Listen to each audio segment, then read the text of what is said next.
虽然现在健身房的设立愈来愈兴，显示民众运动减重、追求健康的需求。不过，根据教育部的调查，台市大考人口比例高达3.9%，是6都第一。所以，议员陈振东在中日巡就呼吁各局处积极推动减重计划，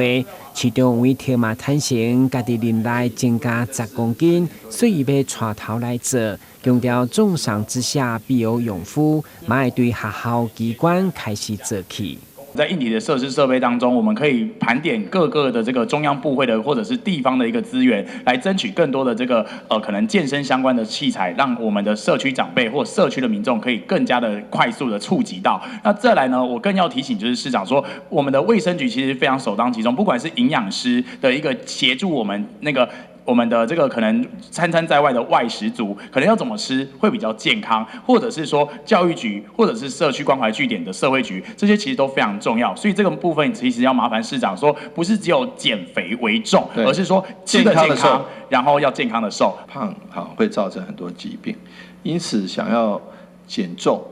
变成一个我们需要努力的目标。那作为市长，我当然除了自己要带头来做一些健康的行为、健康的生活之外，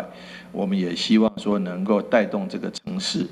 能够变得比较健康。因此，刚刚讲说重赏之下必有勇夫。至于鼓励的方式分，简单的说，硬体跟软体。硬体的部分当然是在国民健康中心或是一些健康的器材上，在社区、在活动中心能够购置，好让一些年长者好能够，或者是让一些使用活动中心能够使用。那软体的部分，当然希望也是可以带动大家一起变成一个减重的风气。至于要从哪里开始，我认为说从学校开始，然后从我们机关开始可以这样做。议员强调，国民健康的目标就是饮食吃得健康、健康减重。其中嘛回应减重的目标对学校开始，尤其营养午餐由营养师的饮食调配，就是一种好的教育观念，减少小胖子，同时对多元的标准来推动健康社区。台湾新闻，阮是林英光采访报道。